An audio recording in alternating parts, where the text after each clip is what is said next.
Hi hello नमस्कार. गुलमोहर या कार्यक्रमात श्रोत्यांचं खूप खूप मनपूर्वक स्वागत. श्रोते हो, प्रत्येक गोष्ट वैज्ञानिक दृष्टिकोनातून नीट पडताळून पाहावी असं म्हणतात, जेणेकरून आपल्यापर्यंत योग्य माहिती पोहोचते. आज विज्ञान तंत्राची झपाट्याने होणारी प्रगती बघता चुटकीसरशी कामं नीट पार पडतात असं आपल्याला दिसतं. विज्ञानाच्या प्रगतीतली क्लोन डॉली मेंढी आपल्या सगळ्याच्या परिचयाची आहेच. म्हणजे आपण अशी तिच्यासारखी दिसणारी दुसरी मेंढी तयार केली है ना. बरेचदा काय होतं श्रोते हो, एखाद्याला जर आपल्याला बोलायचं असेल तर आपण काही विशेषण वापरतो की हा असाच, अरे तो तर त्याच्यासारखाच आहे, किंवा स्वभावाला औषध नाही, काय करणार वगैरे वगैरे. पण आता यातही बदल करता येतो आणि आता ते शक्य आहे. कसं बघा, एखाद्या DNA साखळीचा दूषित भाग कापून टाकणाऱ्या रिस्ट्रिक्शन एन्झाईम नावाचं रासायनिक कात्र्यांचा आता शोध लागला आहे. दूषित तुकडा कापून टाकणं आणि त्या जागी आपल्याला हवा असलेला एखादा लाभदायी तुकडा जोडून देणं आता शक्य झालं आहे. एवढंच काय, DNAच्या साखळीत नसलेल्या एखाद्या तुकड्यांची सुद्धा जोड देता येते आणि त्या सजीवाच्या अंगी वेगळीच क्षमता सुद्धा निर्माण करणं आता शक्य झालं आहे. या प्रक्रियेला जैव अभियांत्रिकी असं म्हणतात. आता बघूया हे कसं होतं. तर हे शक्य करून दाखवलंय अमेरिकेतल्या एका व्यावसायिक कंपनीनं. पेटुनिया नावाच्या वनस्पतीवर ही प्रक्रिया केली गेली आहे. काजव्यांच्या अंगी जी प्रकाशमान होण्याची आपलीच एक नैसर्गिक क्षमता असते, ती त्यांच्या जनुकीय वारशाचा प्रभाव आहे. ती जनुकं वेगळी करून त्यांचा अंतर्भाव पेटुनियाच्या जनुक संचयामध्ये केला गेला आहे. ती जनुकं, अर्थात ज्याला आपण जीन म्हणतो, या नवीन सजीवांमध्ये देखील आपला प्रभाव दाखवतील याची सुद्धा खातरजमा करून घेतली गेली. तर श्रोते हो, ही पेटुनिया वनस्पती घराची शोभा वाढवणारं एक फुलझाड आहे. त्याची शुभ्र रंगाची फुलं मोहक असतात, दिवाणखाण्याचं वातावरण प्रसन्न करतात. रात्रीच्या अंधारात ती दिसत नाहीत, पण आता ती अंधारात फिकट हिरव्या रंगाच्या दीप्तीनं उजळून निघत आहेत. आणि ही करामत साध्य करण्यासाठी वैज्ञानिकांना 35 वर्ष लागलीत. परंतु पेटुनियामध्ये नुसतीच ही प्रक्रिया करून त्यांना यश मिळालं नाही. मग काय कारण असावं याचा शोध सुरू झाला. त्या जनुकाच्या प्रकटीकरणासाठी विशिष्ट प्रकारचं अन्न आवश्यक असतं, जे पेटुनियासाठी योग्य नव्हतं.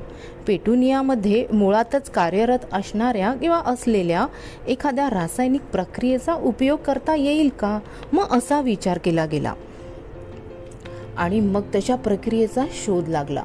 अंगभूत असणारी ल्युसिफरेज हे रसायन जनुकाला काम करायला लावण्यासाठी त्यांनी काजव्याऐवजी अंगभूत दीप्ती असणारी एक अळंबी हिची निवड केली.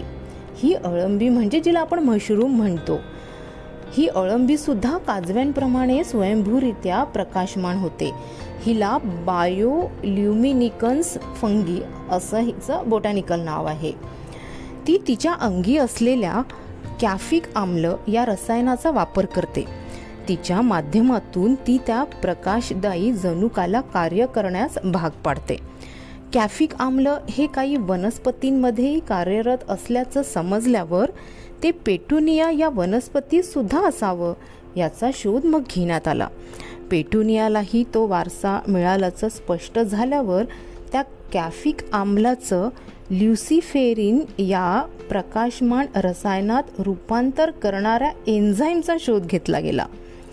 मग त्याची रुजवात पेटुनियामध्ये केली गेली, कारण ते एन्झाईम कॅफिक आम्लाचं ल्युसिफरेनमध्ये रूपांतर तर करतच होतं, पण त्या रसायनानं आपला प्रकाश पसरवल्यावर त्याची परत कॅफिक आम्लात परिणती होत होती.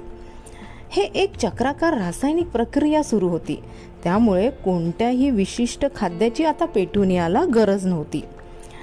दिवसा ते सूर्यप्रकाश शोषून घेत होतं आणि रात्री त्या साठवलेल्या प्रकाशानं स्वतःला उजळून टाकत होतं.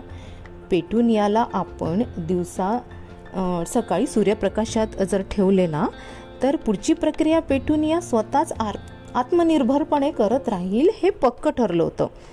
म्हणजे याची शाश्वती मिळाली होती. परंतु त्यासाठी ल्युसिफेरेनची मदत आवश्यक होतीच. तिची पूर्ती या जैव अभियंत्यांनी केली होती.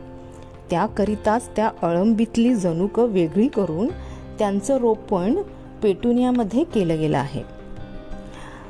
तर श्रोते हो, या वनस्पतीमधून परावर्तित होणारा प्रकाश आजूबाजूला वावरणाऱ्या व्यक्तींवर याचा अनिष्ट परिणाम होऊ शकतो काय, याचाही मग अभ्यास करण्यात आला. परंतु असे काहीही वाईट परिणाम होणार नाही हे आता सिद्ध झालेलं आहे. तर श्रोते हो, या संशोधनाला आता एक वेगळंच महत्त्व आहे. कारण आपल्या प्राक्तनात बदल करणं शक्य आहे. प्राक्तन म्हणजे काय, तर आपल्या वाडवडिलांकडून मिळालेला जनुकीय वारसा, त्यात आता बदल करता येतो. आज ती वनस्पतीसारख्या सजीवांपुरतीच मर्यादित राहिली आहे, पण ती आता प्राण्यांमध्येही वापरता येईल. एवढंच काय, पण भविष्यात मानवाच्या जनुकीय वारशामध्ये सुद्धा विशेष बदल करता येतील असंही आता आपण म्हणू शकतो. आणि श्रोते हो, हे विज्ञानानंच आपल्याला एक नवीन दिशा दिलेली आहे. तर श्रोते, भेटूया याच्याशीच संबंधित पुढील उर्वरित भागात. तोपर्यंत मस्त रहा, काळजी घ्या. Bye bye.